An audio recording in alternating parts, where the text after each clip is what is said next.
Bonsoir tout le monde, soyez le bienvenu, Madame, Monsieur, dans notre visioconférence aujourd'hui consacrée à un sujet très important, la guerre ukrainienne, le point de vue de l'Orient, honoré par la présence de notre cher ami, professeur Ziad Majd, professeur de l'Université américaine de Paris, honoré par la présence aussi de notre cher ami, professeur Boumediene Ben Yahya, secrétaire général de la coordination des organisations islamiques suisses. Je cède la parole à monsieur professeur Ben Yahya et puis c'est à vous de modérer, de continuer la modération avec notre cher ami professeur Ziad Majd. Je profite de l'occasion pour vous remercier, mon professeur, pour votre présence aujourd'hui avec nous. J'aimerais bien signaler quelque chose. On recevra Ziad Majd prochainement, 15 septembre 2022, à l'Université de Genève, dans le cadre de colloque international sur radicalisation, militantisme politique, en présence de professeur Olivier Roy, de professeur François Burga, professeur Olivier Grandmaison et Saïd Bouamem. Merci infiniment, encore une fois, Sidi Ziad, et c'est à vous, si vous me tienez. Docteur, merci infiniment, docteur Dari. Je vous remercie pour déjà l'organisation de la conférence et je suis très, très honoré d'animer cette conférence avec la présence qui nous fait grand honneur du professeur Ziad Majd. Alors, vous me permettez, Ziad Majd, de faire un aperçu biographique un peu pour les auditeurs et les auditrices très rapide avant de rentrer dans le vif de notre sujet ce soir. Alors, vous êtes docteur en sciences politiques, bien sûr, à l'IUP de Paris, politologue, universitaire, chercheur, enseignant aussi à l'Université américaine de Paris, spécialiste des relations internationales, je dirais un peu plus loin, au-delà aussi de la géostratégie entre Orient et Occident. Je nommerai tout simplement le dernier ouvrage collectif, à ma connaissance bien sûr, dont vous êtes le co-auteur avec Farouk Mardinbey et Sobhi Hadidi, dans la tête de Bachar el-Assad, qui fut publié, paru chez Actes Sud en 2018. Alors, Ziad Majd, notre sujet est quel sujet? L'Ukraine, la guerre en Ukraine. Alors déjà, le titre lui-même prête à réflexion, certainement, une réaction de votre part. Est-ce que la guerre est en Ukraine? Est-ce que la guerre, l'Ukraine n'est que la porte de la guerre vers l'Europe? Ou est-ce que c'est une guerre de l'Ukraine et non pas en Ukraine? Et puis, je ne vois pas le mot Russie qui apparaît dans le titre de cette conférence, bien sûr, au regard aussi de ces fluctuations les fluctuations entre relations internationales, diplomatie internationale, politique internationale, et aussi de cet Orient, Proche-Orient, qui est au milieu de tout ça et qui existe tout en étant à la fois absent. Peut-être on pourra en parler tout à l'heure de la problématique de l'absence de la Ligue arabe, enfin de tout le rôle que la Turquie joue actuellement et que l'Europe elle-même se fait doubler par la Turquie, en tout cas l'initiative turque. Quel est votre regard en tant que témoin, en tant que chercheur, en tant que spécialiste de ces questions, et en tant aussi de témoin de l'intérieur, parce que vous voyagez énormément et vous êtes aussi témoin un petit peu de tout ce qui se passe dans ces pays entre l'Occident, le Proche-Orient et l'Orient. Quel est votre regard par rapport à cette guerre, à ces crimes, ces atrocités et de l'activité, la suractivité ou l'inactivité totale politique et politicienne, notamment ici, à partir, enfin, peut-être de l'Europe et peut-être d'un point de vue français d'abord, francophone ou franco-français, et puis après, d'un point de vue beaucoup plus subtil, de par les pays arabes et les pays de l'Orient. Bienvenue, à vous la parole. Merci infiniment et je suis honoré d'être avec vous ce soir et j'espère bientôt également à Genève qu'on pourra se rencontrer directement. Alors c'est vrai que la thématique elle est assez complexe et peut couvrir autant de thèmes qu'on le souhaite puisque je pense qu'on est dans un moment fondateur au niveau des relations internationales. Il va certainement y avoir des conséquences à cette guerre au-delà de la frontière ukrainienne ou au-delà de l'Ukraine martyrisée aujourd'hui. Certainement, on est devant un tournant puisque de nouveaux rapports vont s'installer, puisqu'à mon avis, et on pourra en discuter un peu plus tard, les États-Unis d'Amérique vont être obligés de se repositionner dans une série de questions internationales auxquelles ils essayaient depuis quelque temps, du moins depuis les administrations Obama et même Trump après, d'échapper ou de se retirer. Et puis, comme vous l'avez dit, le Moyen-Orient, même si la Ligue arabe est absente, mais d'autres acteurs dans la région, que ce soit la Turquie ou l'Iran ou même Israël, sont assez actifs durant cette période-là et chaque acteur essaye de trouver quelques intérêts à défendre ou bien de protéger des relations, des privilèges, et on pourra en revenir. Alors, permettez-moi juste de dire au début qu'il me semble important de rappeler toujours que cette guerre-là, même s'il y a l'histoire de l'OTAN qui a essayé, c'est vrai, de s'élargir à l'Est depuis la chute de l'Union soviétique, et même s'il y a eu dans le temps des tentatives de l'Ukraine de rejoindre l'OTAN, cela a été en 2008 rejeté par l'OTAN pour des raisons reliées à la structure politique en Ukraine même. Et puis à partir de 2014, ceci est devenu impossible pour l'Ukraine parce que selon les lois de l'adhésion à l'OTAN, le pays concerné ne doit pas être en état de guerre ou de conflit. Et déjà en 2014, il y avait la Crimée annexée par la Russie et le début du conflit au Donbass. Donc la question de l'OTAN a été pliée négativement pour l'Ukraine en 2014, mais il y a eu un élargissement de l'OTAN vers l'Europe de l'Est et ceci a certainement susciter des craintes russes et créer des tensions avec la Russie. Mais il me semble que cela est vraiment dépassé. Et aujourd'hui, il est souvent évoqué, cette question, elle est souvent évoquée pour essayer de déplacer disons, le débat qui est beaucoup plus relié à la politique russe depuis de longues années, notamment depuis la montée de Vladimir Poutine en tant que Premier ministre au début, et puis en tant que président de la Fédération russe. En tant que Premier ministre, déjà, entre 1999 et la suite, il y a eu la guerre en Tchétchénie, qui n'avait rien à voir avec la question de l'OTAN, qui était beaucoup plus par rapport à une Russie blessée par la chute de l'Union soviétique, qui refusait de reconnaître les droits de certaines populations à l'autonomie ou à l'indépendance. Et donc les Tchétchènes ont été écrasés durant cette première guerre quand Vladimir Poutine était Premier ministre. Puis il y a eu en 2008 la Géorgie. Là encore, c'était une volonté russe de ne pas permettre à un État voisin à la Russie de s'émanciper de l'hégémonie ou de l'influence russe, et ça a mené à une guerre en Géorgie.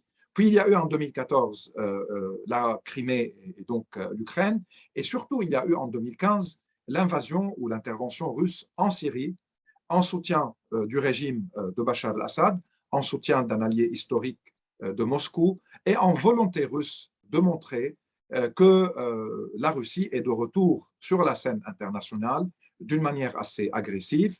Dans ce sens-là, la Syrie a été un laboratoire militaire et politique pour les Russes. Pendant de longues années, il y a eu des bombardements, il y a eu des destructions systématiques du système de santé syrien qui échappait au contrôle du régime de Bachar al-Assad. Il y a eu un déplacement de centaines de milliers de Syriens des zones qui ont été assiégées par le régime et bombardées par la Russie.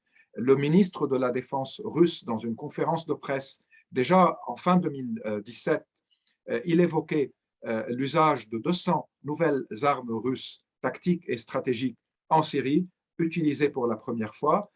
Il a continué en 2021 en se félicitant du fait que les ventes d'armes russes ont augmenté depuis l'invasion ou l'intervention en Syrie et il confirme l'usage cette fois de 320 armes stratégiques et tactiques dans le pays. En plus, tout cela s'est passé, et certains l'oublient aujourd'hui, sans qu'une seule sanction ne soit prise contre la Russie.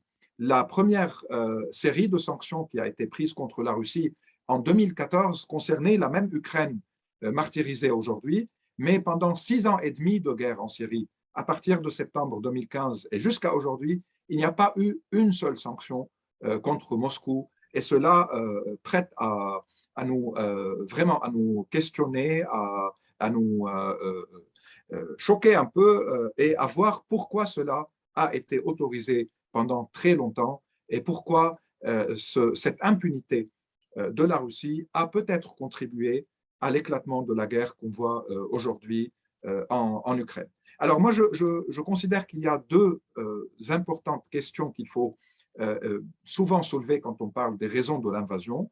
Il y a d'un côté ce malaise russe qui s'est installé depuis l'effondrement de l'Union soviétique, depuis un certain refus par fierté nationale d'accepter le fait que la Russie n'est plus un empire, qu'elle doit se contenter de l'État-nation, de la frontière ou des frontières de l'État-nation. L'empire russe a disparu, l'Union soviétique qui a repris un peu la gloire de l'empire russe, mais avec une idéologie évidemment différente, s'est effondrée, et la Russie aujourd'hui refuse de reconnaître tous ces effondrements et est dans une quête de reconstruction d'un empire sans l'idéologie soviétique, mais avec les outils et avec la volonté d'imposer une hégémonie qui ressemble à ce qui s'est passé durant l'ère soviétique et durant les années de la guerre froide ou de tout ce qui a suivi la Deuxième Guerre mondiale, avec surtout des questions qui n'ont jamais été réglées par rapport à l'Ukraine, et ce qui pousse Poutine, par exemple, à considérer que l'Ukraine est presque une erreur de Lénine ou une erreur de l'histoire qu'il est en train de corriger aujourd'hui, ce qui ressemble aussi à d'autres cas. Ce n'est pas un cas exceptionnel. L'effondrement de l'Empire ottoman a mené aussi à un déchirement et à une perte, dans un sens, de cette gloire ottomane vers une Turquie pendant quelque temps sous Atatürk qui a essayé de s'adapter, de modifier toute sa culture, de s'occidentaliser, et puis qui a quand même reconnu un peu le malaise du contentement d'être un État-nation, d'où la politique que certains évoquent de néo-ottomane aujourd'hui. Donc il y a toujours un malaise quand un empire s'effondre et un État-nation émerge, et il ne se contente pas souvent de ses frontières. On peut voir la même chose avec l'Iran, qui reconstruit presque un empire, mais à travers les alliés et l'influence. L'effondrement de l'empire Autriche-Hongrie en Europe a mené à une série de crises également territoriales et sociétales. Et on peut voir aussi que, mais ça c'est un autre cas de figure, les Américains ne constituent, ou pendant un moment, n'étaient plus dans la quête de l'empire, disons sous Obama, même si économiquement ils le restent, et ils ne peuvent pas, les Américains, juste considérer qu'ils sont un État comme les autres. Mais politiquement, il y a eu une volonté de se retirer un peu qui, à mon sens, va être aujourd'hui défiée et peut-être va pousser Washington à plus d'interventionnisme après la phase Obama-Trump qui était beaucoup plus dans le repositionnement au niveau des relations internationales. Maintenant, ça, c'est une question. Et la deuxième, et avant de passer à autre chose, c'est par rapport aussi au fait que l'impunité dans le monde aujourd'hui encourage certains États, comme certaines organisations, à toujours tenter de dépasser, de franchir des limites sans crainte de conséquences. Cela n'est pas récent. Si on regarde la région du Moyen-Orient, par exemple, il y a une impunité qui dure des décennies maintenant en Palestine, où l'État israélien viole le droit international, où il y a une série de résolutions internationales des Nations Unies qui n'a pas été respectée, où il y a eu un usage à 53 reprises de veto de la part des États-Unis pour protéger les Israéliens. En Syrie, avec une guerre atroce et des massacres barbares qui ont eu lieu, il y a toujours presque une impunité, parce qu'il y a quand même quelques questions qui bougent en Allemagne ou ailleurs pour des crimes spécifiques. Mais il y a eu aussi 15 ou 16 vétos russes pour protéger le régime syrien. Et il y a à travers la carte du Moyen-Orient des conflits, des assassinats, des crimes, des prisonniers politiques, et tous les régimes sont restés impunis. Et quand il y a eu un changement de régime, comme en Irak ou en Libye, la fin d'un dictateur n'a pas été à partir d'un procès juridique correct, mais plutôt c'était des questions de revanche, de vengeance. Et même si on peut comprendre la colère des gens face à des régimes de dictature et d'atrocité, mais la justice reste la justice et la vengeance ne fait pas partie des mécanismes de justice. Donc toute la région a été empoisonnée par l'impunité. Et au niveau des relations internationales, on voit cette impunité protéger les puissants également. La guerre en Irak en 2003 des États-Unis et de la Grande-Bretagne n'a pas eu le feu vert des Nations Unies. Au contraire, il y a eu un vote contre cette guerre-là. Malgré cela, elle a eu lieu et elle a créé un précédent comme quoi on peut échouer au niveau du vote dans le Conseil de sécurité et quand même mener une guerre sans craindre les conséquences et sans avoir des poursuites juridiques s'il y a des crimes de guerre ou des crimes contre l'humanité, si les conventions de Genève ne sont pas respectées. Et la Russie profite aujourd'hui de tout ce contexte d'impunité au niveau international comme au niveau régional pour mener la guerre en Ukraine qui certainement, dans ses conséquences, dépasse les frontières ukrainiennes, même si le bombardement et les crimes sont commis sur le sol ukrainien, mais il y a des répercussions au niveau des relations internationales. Il y a une Europe qui se réveille comme si la Deuxième Guerre mondiale se reproduit. Ce slogan européen ou cette formule européenne comme quoi plus jamais une guerre sur le sol européen a reçu un coup dur dans les années 90 suite à la guerre en Yougoslavie et l'éclatement de la Yougoslavie. Et puis maintenant, c'est encore une fois les images d'horreur qui viennent de l'Ukraine, le déplacement de millions de personnes, les crimes, les massacres. Donc, il y a une crainte européenne qui va mener à plus de militarisation. Et la militarisation, c'est un budget. Et donc, ce budget-là va être pris d'autres budgets qui peuvent être liés à la santé, à l'éducation, à d'autres secteurs ou à d'autres priorités en général dans plusieurs pays. Il va y avoir des hausses de prix, il peut y avoir un mécontentement populaire pendant quelque temps qui profite à certains courants de l'extrême droite qui cherchent toujours à questionner la légitimité des institutions, de canaliser ou d'instrumentaliser une colère populaire contre une situation sociale pour profiter politiquement et qui, cette extrême droite, a souvent été l'allié de la Russie pendant les dernières années et qui aujourd'hui a un peu du mal à justifier la guerre en Ukraine, mais qui garde quand même sa nostalgie de la relation privilégiée avec le maître du Kremlin, avec Vladimir Poutine. Donc, on est dans une phase très chargée.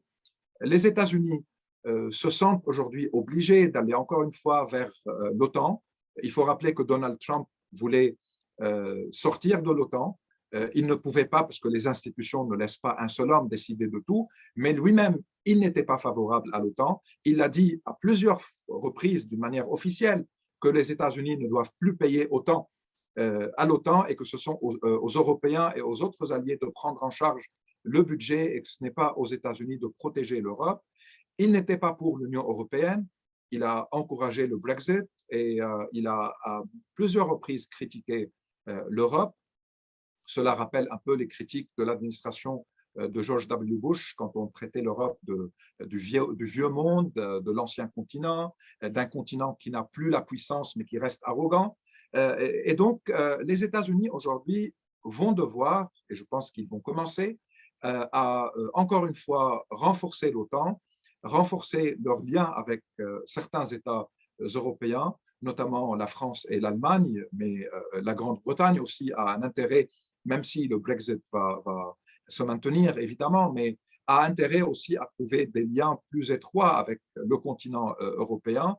Donc, il va y avoir des priorités américaines par rapport aussi à certains lieux où la Russie a profité d'un retrait américain et a surtout profité d'une colère face aux politiques historiques américaines, que ce soit en Afrique, que ce soit en Amérique latine, que ce soit au Proche-Orient, où la colère des politiques américaines a toutes ses raisons et a toutes ses justifications, vu l'historique des interventions américaines, vu le soutien à Israël, vu le soutien à plusieurs régimes arabes également.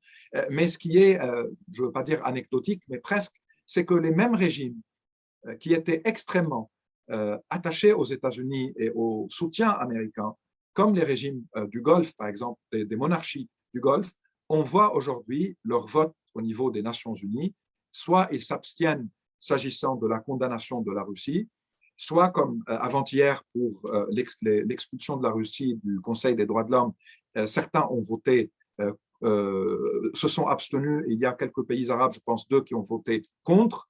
Donc, il y a aussi un repositionnement qui s'est fait, qui s'est opéré depuis quelques années dans plusieurs régions au monde. On voit le vote africain, un certain vote en Amérique latine, quelques États en Asie, ou pour les régimes en place, même s'ils ne veulent pas couper avec les États-Unis pour des raisons économiques et politiques, mais ils trouvaient à Moscou un allié plus fiable, et c'était ça aussi la propagande et l'image qu'a souhaité projeter Moscou depuis quelques années, que nous sommes plus fiables que les Américains.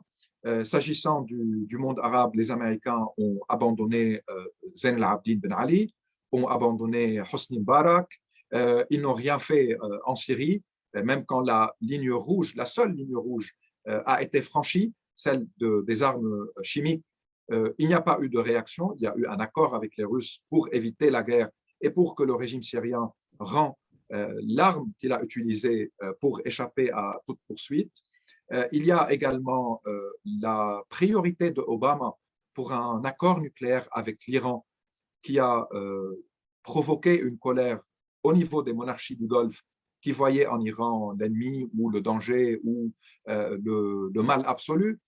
Donc, il y a aussi une vengeance par rapport à cela, surtout que l'administration Biden souhaite renouer et essaye de conclure l'accord nucléaire avec les Iraniens.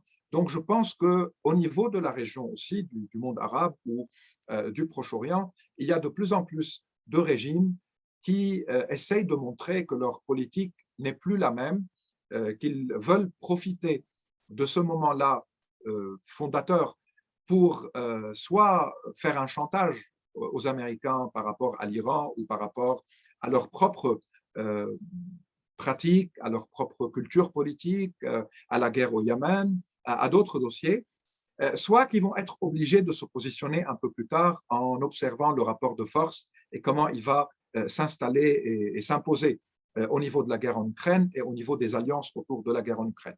Vous avez évoqué la Turquie et c'est vrai que je pense Ankara joue un rôle un peu différent et montre une diplomatie assez présente et voire agressive dans un sens. Ankara a de très bons rapports avec Moscou, puisqu'il y a eu, après le clash en Syrie, une entente pour trouver un processus politique entre Iraniens, Russes et Turcs en Syrie. Et les Russes veulent à tout prix préserver la Turquie dans cette entente-là pour s'imposer en Syrie à la durée. En même temps, les Turcs vendent leurs armes le plus réussies et sophistiquées depuis quelques années. Les drones Bayraktar les vendent aux Ukrainiens. En même temps, ils essayent d'accueillir des délégations pour les négociations entre les deux pays, l'Ukraine et la Russie. C'est un membre de l'OTAN, la Turquie, mais aussi trouve une marge de manœuvre et une certaine liberté politique et diplomatique à l'extérieur de l'OTAN ou en parallèle à l'OTAN. Donc, la Turquie tente de trouver une diplomatie, une voie un peu différente des autres voies qui existent aujourd'hui, soit celle des sanctions et de la volonté de faire face à l'agression russe, soit celle complaisante avec la Russie. La Turquie est au milieu.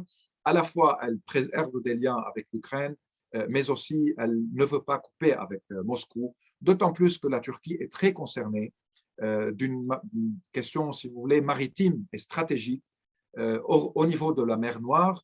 Les Turcs savent que le passage vers la mer Noire de la Méditerranée se fait via Istanbul, via Bosphore et le Dardanelles. Donc, il y a des conventions internationales qui gèrent durant les guerres le passage et comment il doit être réglé, mais ils ne veulent pas non plus voir en face de la Russie contrôler toute la mer Noire, puisque l'Ukraine, si jamais Odessa tombe, n'aura plus un accès. Donc, ça va être surtout un contrôle russe, la Crimée, puis la petite mer d'Azov et ce qui reste de la côte ukrainienne. Ils veulent un équilibre permettant à la Turquie de préserver ses liens, d'autant plus aussi que la Turquie est un pays qui accueille des millions de touristes russes et ukrainiens. C'est un secteur très vital et important pour l'économie turque, où dans les banques turques, il y a également des fortunes des deux pays. Donc, un jeu équilibriste qui, pour le moment, marche. On ne sait pas si avec la durée, il va pouvoir se maintenir, surtout s'il y a des pressions sur la Turquie pour respecter les sanctions et pour participer à ces sanctions-là. L'autre acteur de la région, et je vais conclure avec deux acteurs rapidement, c'est l'Iran. L'Iran est l'allié de la Russie en Syrie et par rapport à plusieurs autres dossiers chauds pour les Iraniens, comme l'Arménie par exemple, où l'Iran et la Turquie sont sur des lignes opposées. Les Iraniens soutiennent les Arméniens et les Turcs soutiennent les Azaris. Et là, on voit que tout le prisme sunnite-chiite ne marche pas. Il est simpliste et l'Iran chiite ne soutient pas l'Azerbaïdjan chiite, mais plutôt l'Arménie, tandis que la Turquie sunnite soutient les Azaris chiites. Donc, juste une parenthèse pour montrer que cela n'explique pas les conflits souvent. Les Iraniens et les Turcs s'opposent dans certains dossiers, coopèrent dans d'autres. Avec les Russes, c'est une alliance plus ou moins stratégique, mais chaque État a des priorités différentes.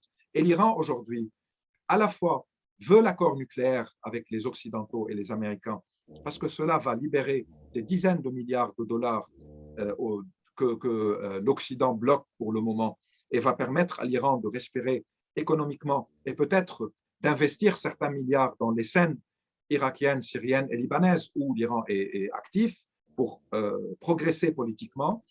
Cela risque de créer quelques tensions avec les Russes, en Syrie par exemple, où la Russie a toujours voulu à la fois permettre aux Israéliens de frapper les Iraniens, tout en permettant aux Iraniens de se déployer et de consolider leur présence en Syrie. L'affaiblissement de la Russie ou la transition des priorités par rapport à la Syrie peuvent créer un espace aux Iraniens. Est-ce qu'ils vont pouvoir progresser ou pas?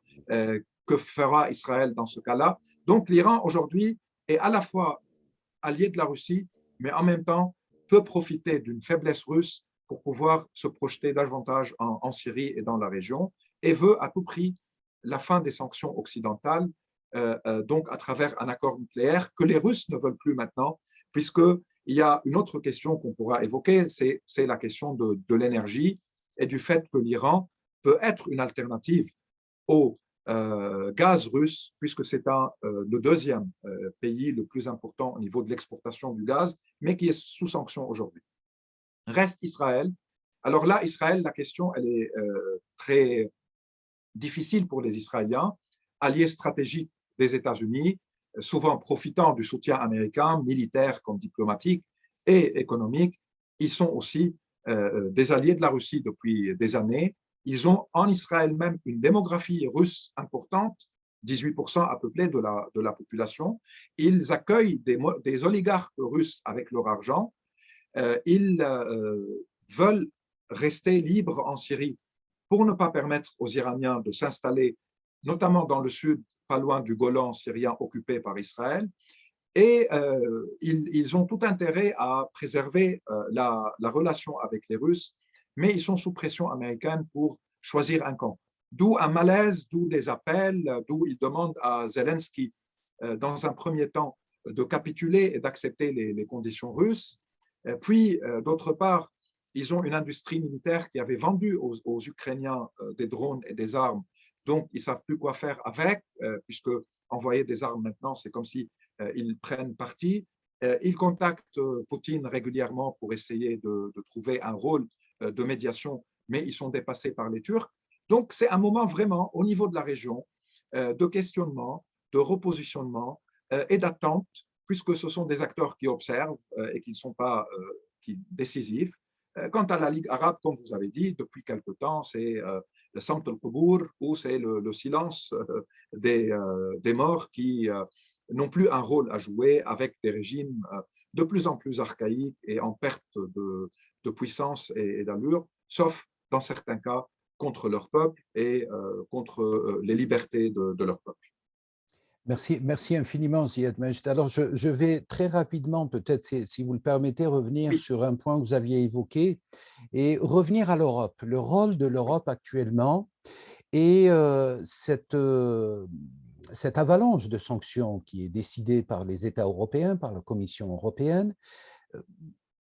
Est-ce qu'on voit les résultats aujourd'hui? Cela n'arrête pas, peut-être n'arrêtera pas immédiatement cette marche militaire et cette offensive militaire de Poutine en Ukraine. Qu'est-ce qu'on doit faire? Est-ce que les Européens se sont trempés à provoquer un peu, parce qu'on entend ici et là que les sanctions sont une provocation, en tout cas c'est ce que les Russes disent actuellement, avec des expulsions de diplomates, avec des, voilà, de plus en plus nombreuses d'ailleurs dans le monde et notamment en Europe. Est-ce que cela va mener, vous pensez, vous, en tant que témoin de la politique internationale, que cela va permettre à un cessez-le-feu, à mettre fin à cette guerre, enfin qui est à la fois une guerre atroce, mais à la fois on ne comprend pas, vous l'aviez bien exprimé, on est dans une attente, personne ne sait. Et puis, une certaine résignation, pardonnez-moi le terme, un affaissement européen devant la Russie actuelle, devant cette offensive, qui, malgré toutes les sanctions, les condamnations incroyables et incommensurables, enfin les confiscations de bateaux, de yachts, de comptes de fermeture, de gelée des comptes bancaires dans le monde, etc., et notamment en Europe, on n'arrive à rien. Comment expliquer cela et qu'est-ce qu'il faudrait faire? D'autant plus que vous aviez fait le pont avec ce continuum européen, enfin historique, qui est un peu voilà, sous la dominance, sous l'hégémonie américaine. Comment l'Europe peut-elle avoir une voix forte, une voix qui pèse sur la Russie, parce que c'est un test énorme, civilisationnel, historique, diplomatique, étatique, par rapport même à la viabilité, si vous voulez, de ce qu'on appelle la civilisation, même si j'aime pas ce terme, civilisation européenne, au point où on entend de plus en plus que cette guerre, alors que beaucoup, vous l'aviez aussi effleuré, beaucoup dans les mouvances extrême droite ont misé sur l'invasion pseudo-musulmane ou l'invasion africaine, maghrébine, etc., qui menaçait la prolongation, la pérennité de leur civilisation, de leur histoire.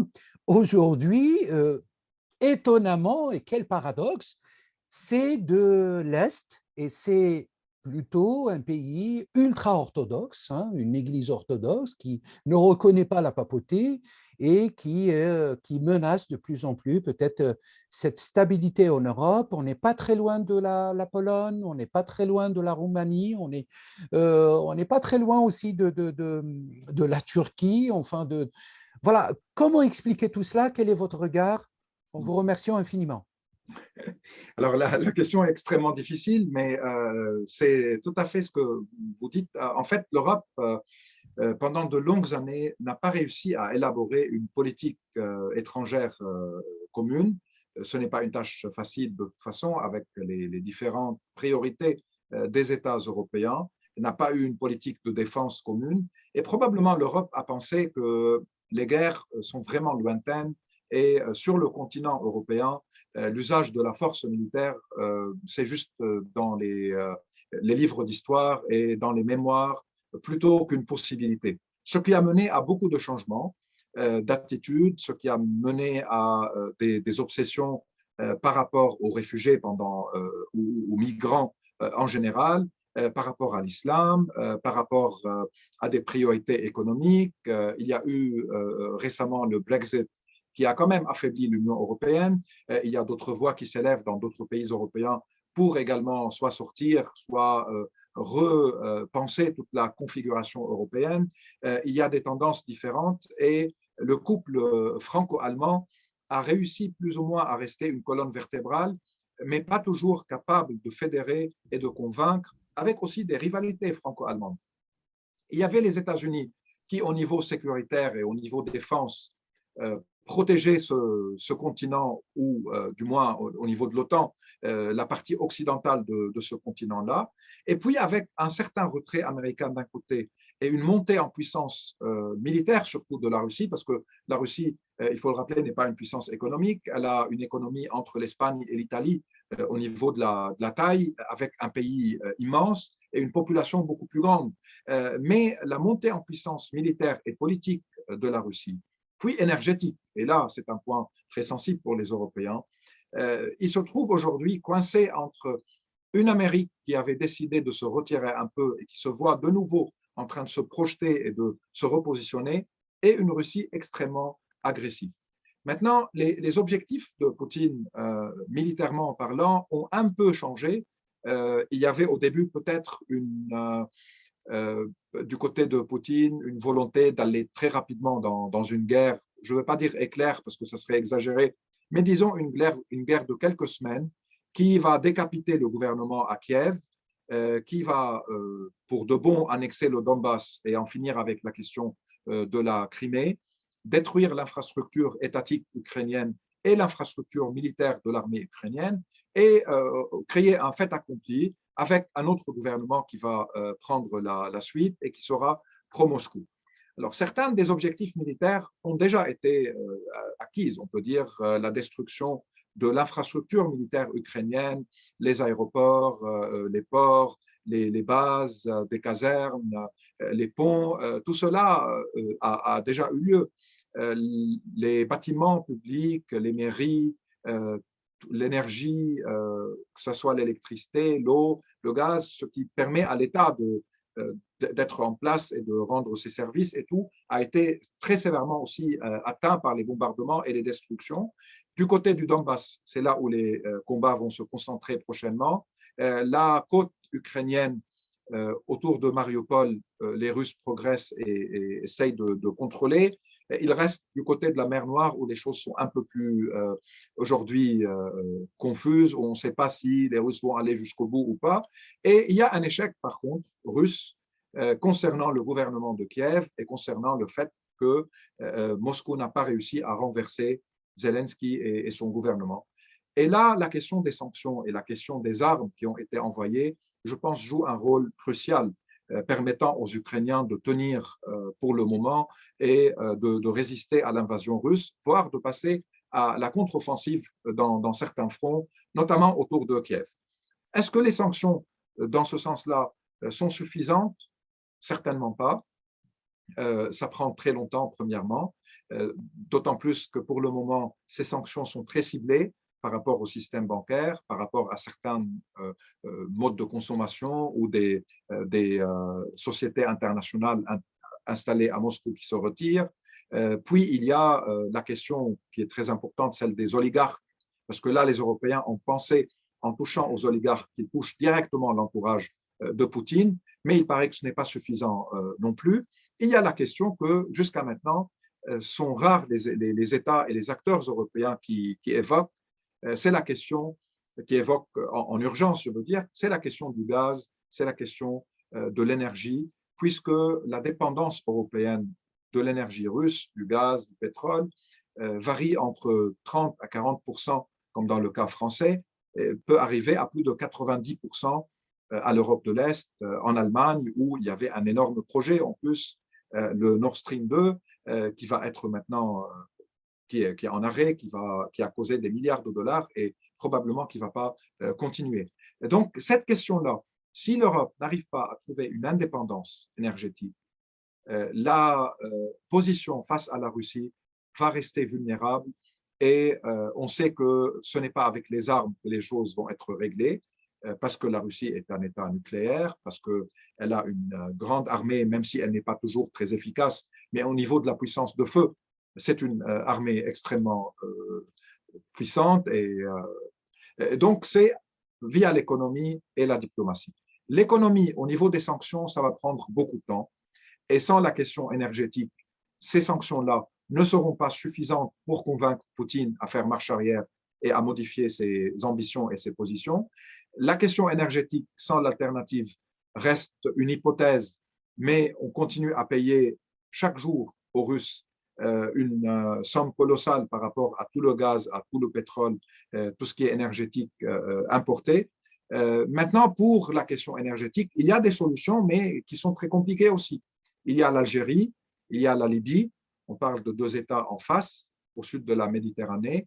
Il y a déjà des pipelines, mais il y a pas mal de problèmes politiques qui se compliquent de plus en plus, vu les tensions entre l'Algérie et le Maroc, vu les nouvelles positions espagnoles par rapport au Maroc et au Sahara occidental, que l'Algérie considère inacceptable, inadmissible. Donc, ça peut affecter aussi la vente de gaz et de pétrole algérien.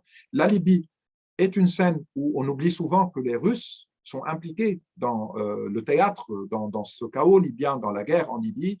Les Russes, avec les Émiratis et les Égyptiens, soutiennent Haftar à l'est de la Libye. La Turquie est impliquée également à l'ouest de la Libye en soutien au gouvernement de Sarraj à Tripoli, ou de Tripoli spécifiquement. Donc la question du gaz libyen et de l'énergie libyenne reste encore une fois sous pas mal de chantage et de pression et dans un pays instable.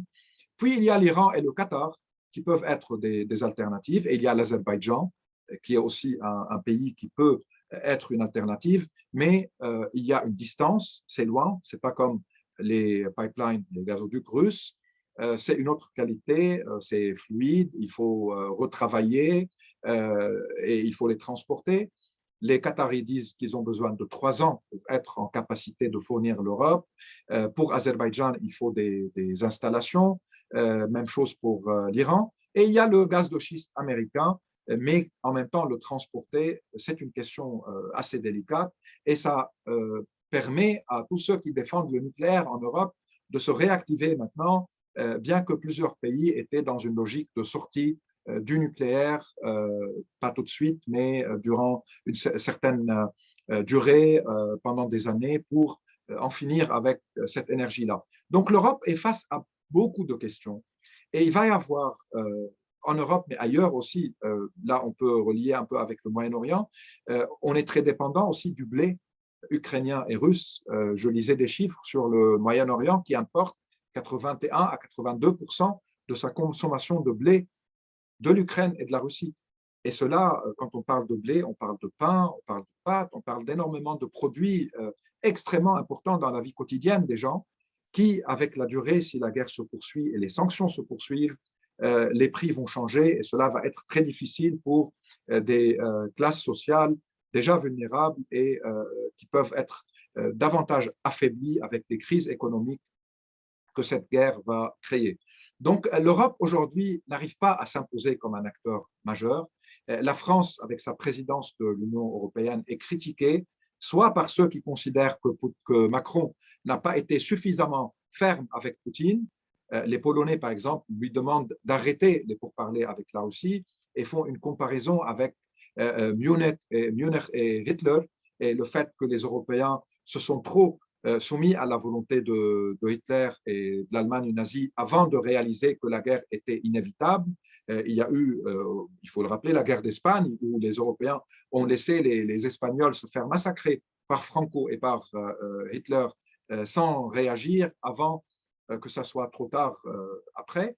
Donc il y a cette position européenne qui critique la France pour la poursuite du contact avec Poutine. Et il y en a d'autres qui demandent aux Français d'aller encore plus loin dans les discussions et de trouver un compromis qui limite les sanctions. Et on commence à voir que l'unité européenne ou l'Union européenne par rapport à l'adhésion à la politique des sanctions commence à toucher à ses limites. Et que maintenant, on entend des voix qui évoquent la nécessité de donner un peu plus de temps à la diplomatie avant de commencer une nouvelle phase des sanctions. La réélection d'Orbán en Hongrie peut aussi ralentir certains processus, puisqu'il faut parfois des consensus et non pas un vote majoritaire par rapport à certaines décisions. Donc, les choses se compliquent pour les Européens et beaucoup de pays rentrent l'un après l'autre dans des phases électorales où la question ukrainienne, après la fin peut-être des émotions, commence à poser des sérieuses questions, la question des réfugiés. Et vous avez évoqué les orthodoxes qui viennent de l'Est ou par rapport à la Russie, un discours orthodoxe qui considère que ce sont des guerres de civilisation.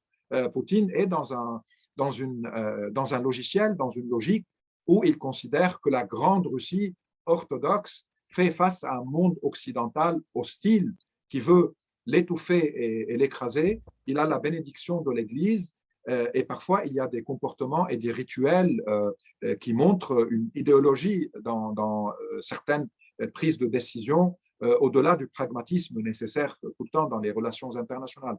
Donc c'est vrai que l'Europe aujourd'hui, même si elle accueille les réfugiés ukrainiens et est prête à sacrifier un peu pour cette guerre-là, mais je ne suis pas sûr qu'à long terme, elle reste dans cette même logique et dynamique.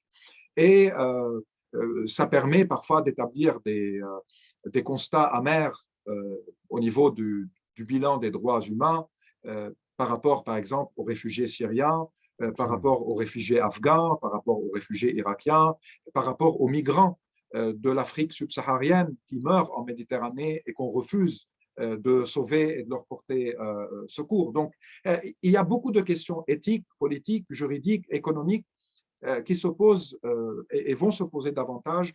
Et je ne vois pas une Europe qui a des réponses à cela et avec des positions aussi au sein de chaque pays assez divergentes selon les formations politiques. Alors, peut-être pour prolonger la discussion, Ziad Majed, par rapport à la question de l'alignement de l'Europe sur la ligne majoritaire des États-Unis, de l'autre côté, en Orient, en Asie, oui. Est-ce qu'on peut constater, on peut dire avec l'affirmative que l'Inde, la Chine s'alignent aussi pour des intérêts certainement colossaux et vitaux pour leur peuple et leur nation avec la Russie? Est-ce que cela est constatable? Alors, on l'entend ici et là, mais est-ce que réellement le positionnement politique de ces deux grands pays de l'Asie vont dans ce sens-là et on a des preuves de scellement de gros contrats entre la Russie et la Chine et l'Inde, pour ne citer que ces deux grands pays, ou est-ce que il y a aussi ce phénomène que vous aviez évoqué tout à l'heure, au début, à savoir, on attend de voir pour pouvoir appuyer sur tel ou tel levier pour pouvoir garantir, protéger, voire même s'étendre et s'expandre, parce que tous les enjeux, si je résume un petit peu en filigrane ce que vous nous expliquez, il y a aussi cet attentisme, cette prudence, forcer quelque part pour pouvoir emboîter le pas ou pas, revenir en arrière, avancer, voire devenir conquérant comme le fait actuellement la Russie. Qu'est-ce que vous en pensez? Moi, je pense que si on met la Chine juste pour un moment de côté, l'Inde, par exemple, le Brésil, l'Afrique du Sud, ces pays-là qui étaient considérés comme des puissances économiques en montée, ou bien en montante, ou bien des puissances qui ont une influence sur leur voisinage direct, sont beaucoup plus aujourd'hui dans un atlantisme et pendant un moment, notamment l'Inde et le Brésil, étaient prêts à se repositionner du côté américain lors de la présidence de Trump. Il y avait entre Bolsonaro et Trump beaucoup de points en commun. Entre Trump et le nationalisme hindouiste qui s'installe en Inde aujourd'hui, il y avait également une entente et des positions qui commençaient disons, à converger par rapport à certaines questions. Avec le retour des démocrates, cela pose problème à la fois pour Bolsonaro et pour le gouvernement indien. La distance se crée de nouveau et ils se sentent plus proches probablement de Poutine. Mais en même temps, ce sont des États qui lisent la carte du monde, les rapports de force dans le monde ont besoin de marchés, ont besoin de clients, ont besoin de partenaires, et donc ils ne peuvent pas non plus opérer une transition politique vers un allié sans qu'ils soient sûrs que cet allié-là est viable, est fiable et va pouvoir s'imposer dans la durée. Donc, ils sont aujourd'hui dans un attentisme où ils s'abstiennent parfois au niveau du vote, ou bien du côté brésilien, c'est plutôt un vote contre l'invasion russe, mais l'Afrique du Sud s'abstient, mais en voulant ne pas non plus rompre avec les Européens et les Américains, tout en essayant de profiter aussi d'un moment de changement dans les relations internationales pour s'imposer davantage. La Chine, c'est une autre question. La Chine n'a pas voulu se transformer en une puissance politique et militairement, son armée n'a pas été testée encore en dehors des frontières. Par contre, c'est le géant économique que les Américains considèrent comme le véritable rival ou le véritable ennemi économiquement parlant. Et les Chinois ne souhaitent pas une crise économique mondiale en ce moment-là. Ça peut nuire à leurs ambitions. Ils peuvent profiter pendant un moment au niveau banquier, au niveau des transactions, du fait que les cartes de crédit en Russie reliées au système international ne fonctionnent plus. Donc, il y a de plus en plus de Russes qui utilisent le système bancaire chinois avec des cartes de Chine. Il peut y avoir aussi comme alternative à certains produits de l'Occident une consommation de produits chinois en Russie même, mais la Chine ne veut pas voir une Russie puissante. Il y a des contentieux, il y a des divergences entre les deux pays par rapport à l'Asie centrale. Il y a une rivalité, une concurrence même en Asie centrale entre les deux États. Et la Chine, qui a peut-être quelques scénarios pour Taïwan, ne veut pas non plus voir le cas ukrainien nuire à ses ambitions au niveau du Taïwan. Donc, la Chine garde une alliance avec la Russie tout en souhaitant l'affaiblissement de la Russie pour profiter davantage et devenir de facto la deuxième puissance mondiale à tous les niveaux. La rivalité donc, entre Chine et Russe va en parallèle avec l'alliance des deux nations. Et s'il est vrai que les Chinois avaient demandé à Poutine de repousser la date de l'invasion de l'Ukraine jusqu'à la fin des Jeux olympiques, comme ça a été révélé par plusieurs sources, ça montre aussi que les Chinois ne voulaient pas une guerre au moment où ils souhaitaient célébrer la puissance de leur organisation d'un événement mondial, où ils essayent aussi d'effacer l'image négative suite à la pandémie, au Covid, en montrant les Jeux olympiques et leur tenue.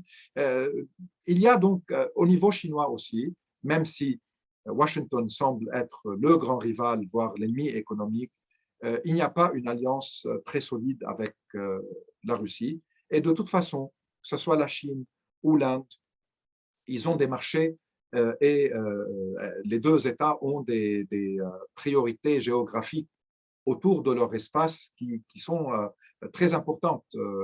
Il y a une consommation, il y a des marchés, il y a des connexions, il y a des chemins de commerce historiques qui ont été renouvelés et renforcés.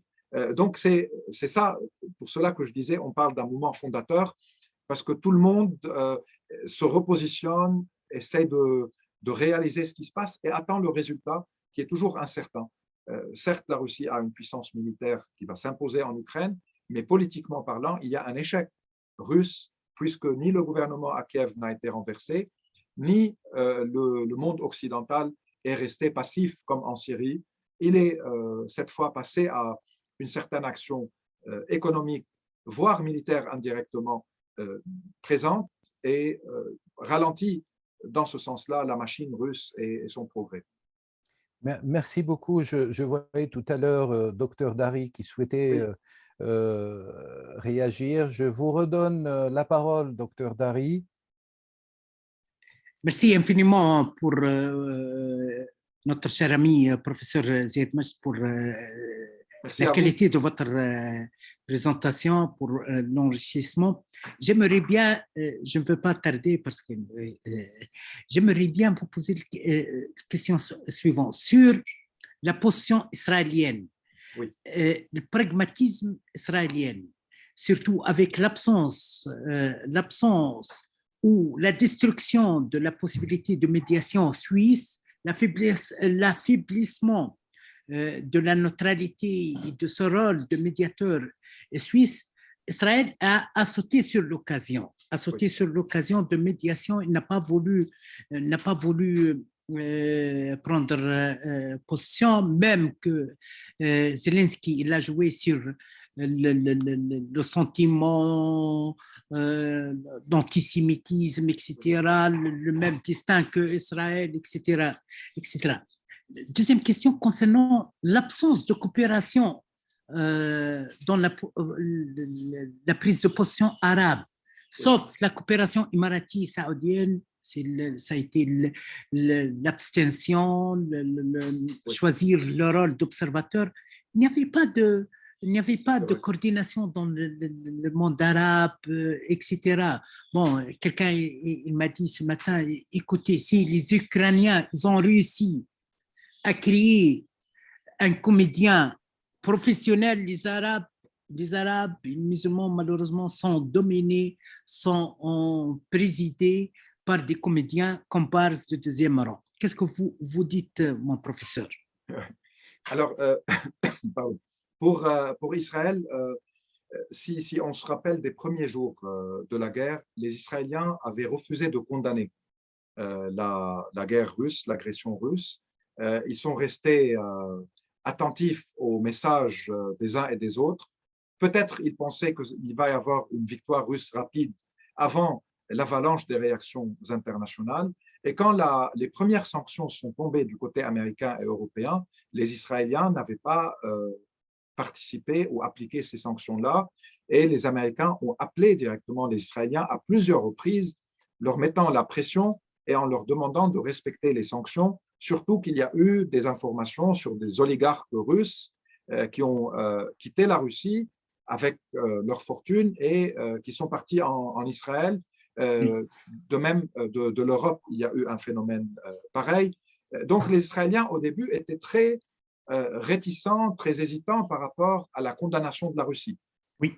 Et est-ce que, mon professeur, permettez-moi, Oui, j'ai oublié, est-ce que aussi le pragmatisme israélien, surtout que la ceinture sécuritaire d'Israël, principalement, ce sont les alliés les Iraniens, les Syriens, Hezbollah, le Hachd al-Sha'bi en Irak, ce sont des alliés de l'Union soviétique, ce sont les alliés de Poutine.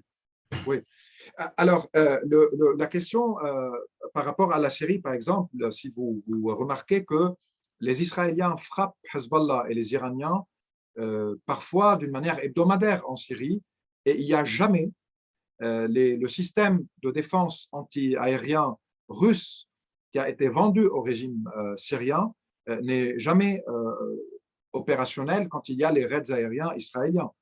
Cela veut dire que la Russie permet et autorise les Israéliens à frapper régulièrement en Syrie, tout en permettant en même temps aux Iraniens et à leurs alliés, les milices de la région, de s'installer dans le pays et de renforcer leur position. Ce rôle russe, cette capacité russe dans le passé à s'allier à un camp et à l'autre,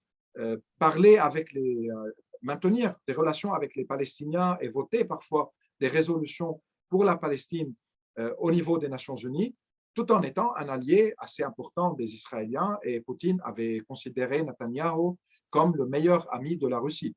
En plus, les Russes savent qu'en Israël, il y a 18% de la population qui est d'origine russe, des Russes qui ont immigré à partir de l'effondrement de l'Union soviétique et tout au long des années 90 et qui ont établi en Israël des partis politiques. Israël Baïtouna est un parti politique notamment de juifs russes de droite. Bennett lui-même, aujourd'hui, c'est quelqu'un qui vient d'un parti où il y a une très grande base russe dans ce parti-là. Parmi les ultra-orthodoxes, il y a également les ultra-orthodoxes juifs, je veux dire, il y a également des Russes. Donc, Poutine sait qu'il a une influence en Israël même à travers la culture russophone de ces gens-là, mais en même temps la culture russe, mais en même temps, les Israéliens sont les alliés privilégiés des Américains et ne veulent pas du tout risquer cette alliance-là. Donc, ils ont été pendant un moment perturbés par cette guerre-là. Ils ont tout de suite après essayé de jouer la médiation, notamment avec Zelensky, qui a essayé de rappeler le sort des Juifs en Ukraine durant la Deuxième Guerre mondiale, qui a fait cette comparaison indécente avec Israël, puisque s'il veut se comparer à un peuple agressé et étouffé, il aurait pu se comparer aux Syriens ou aux Palestiniens, et certainement pas aux Israéliens, mais il a essayé de jouer sur des émotions historiques, et par ailleurs, ça n'a pas bien marché. Il y a des membres du Knesset qui ont boycotté le discours de Zelensky parce qu'ils préfèrent Poutine, parce qu'ils veulent garder leur contact aussi avec les Russes. Donc, la question en Israël se pose par rapport à la Syrie, par rapport à l'Iran, la relation entre Iraniens et Russes, et par rapport aux États-Unis, avec certainement un œil sur les négociations entre Américains et Iraniens sur la question nucléaire et les conséquences de tout cela. Pour les monarchies du Golfe, vous avez tout à fait raison que seules les positions claires ont été celles des Émiratis, qui depuis quelque temps sont dans une logique d'expansion politique dans la région. Ils essayent de s'imposer et ils l'ont fait à travers les contre-révolutions arabes en Égypte, en Libye, et ils ont une influence au Soudan, peut-être en Algérie, peut-être en Tunisie aujourd'hui. Les Tunisiens et les Émiratis essayent de se projeter sur toute la scène arabe et ils ont élaboré une offensive politique après les révolutions qu'on appelle ou qu'on peut qualifier de contre-révolutionnaires. Ils ont leur rivalité avec le Qatar et donc le modèle du Qatar, ils veulent le reproduire et le dépasser. Ils ont une rivalité avec l'Iran.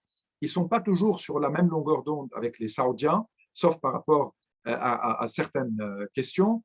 Et les Émiratis, tout en ayant de bonnes relations avec les Américains, ont depuis quelque temps développé des relations avec la Chine, avec la Russie, que ce soit au niveau de l'armement, au niveau sécuritaire, au niveau économique, au niveau des investissements. Et ils ont beaucoup de relations également en Europe, mais aussi, ils ont une très grande démographie indienne, pakistanaise, du Bangladesh. Donc, ils ont des relations importantes avec les pays de ces communautés qui vivent aux Émirats arabes unis. Leur position et leur politique sont dans ce sens-là très intéressantes à observer, même si on peut les condamner ici ou bien considérer que par realpolitik, ils essayent en tant que petit pays de s'imposer, étant ambitieux. Mais certes, au niveau des contre-révolutions, ils ont joué un rôle flagrant sur plusieurs scènes.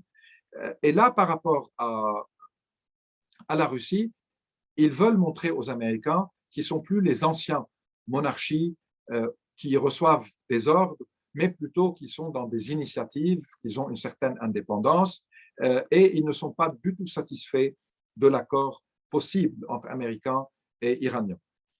Les Saoudiens, ils ont en plus de cela, la question iranienne, il y a la question du prince héritier avec l'affaire Khashoggi, et il veut tourner la page et qu'on ne lui sort plus jamais cette histoire. Jusqu'à maintenant, il n'a pas réussi, même si ça commence à, disons, s'améliorer cette question en sa faveur, et l'impunité, encore une fois, risque de prendre le dessus.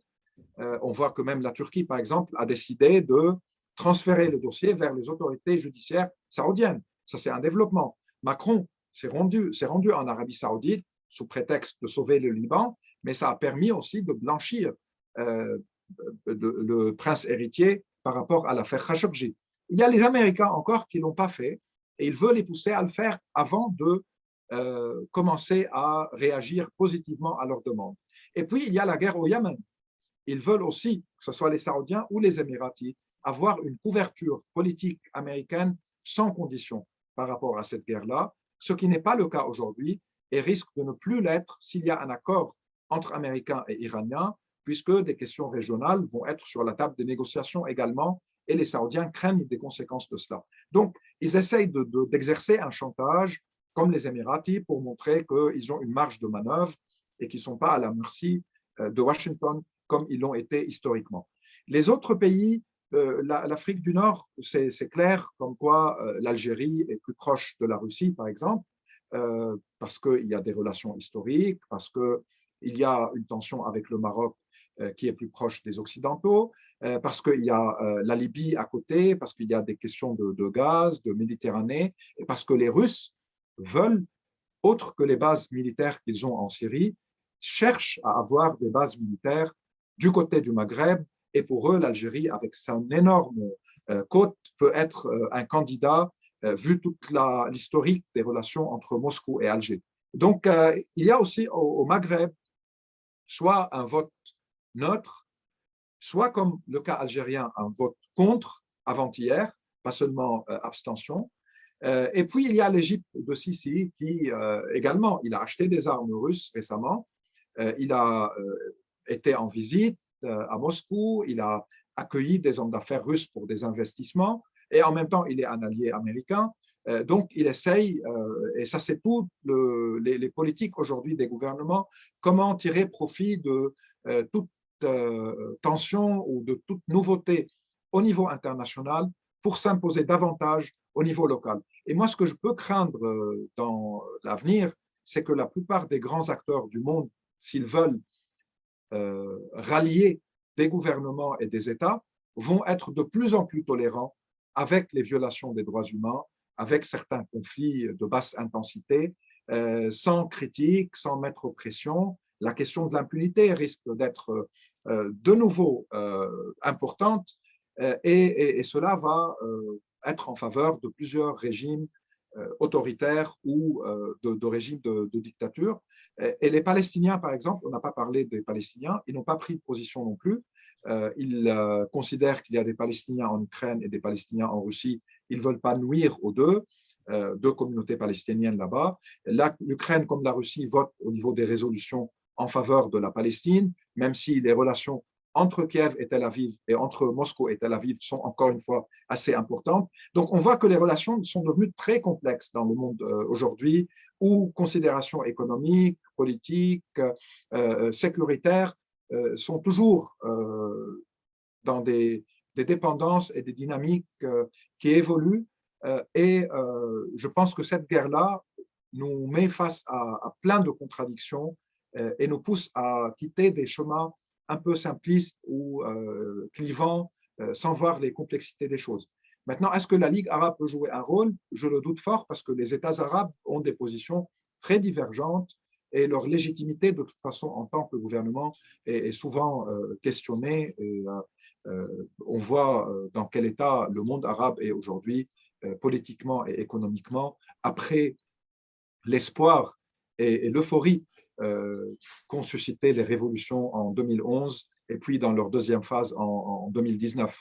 Mais on a été rattrapé par énormément de facteurs et de paramètres qui ont étouffé cette volonté de se libérer de l'autoritarisme et on est encore une fois de nouveau dans des dynamiques de confrontation et de consolidation de l'autoritarisme dans la région. Est-ce que c'est la fin de cette phase? Peut-être pas, peut-être une troisième vague de soulèvement, peut-être d'autres changements peuvent s'opérer avec le temps. Il y a des sociétés qui ne sont pas dans un statu quo, qui bougent, il y a des mutations, des métamorphoses, mais il y a au niveau politique une victoire, disons, ou bien une progression des contre-révolutions menées depuis 2013. Merci beaucoup, merci infiniment mon professeur et mon cher ami Ziad Majd. Ça a été un honneur de vous voir. C'est un honneur pour moi. Mille merci, oui. Merci. Merci beaucoup à vous. C'est une qualité des intellectuels et des savants, la modestie. Merci infiniment. Merci beaucoup. Je remercie aussi notre référent scientifique, professeur Boumediene Ben Yahia, secrétaire général de la coordination, directeur de l'Institut Kalima.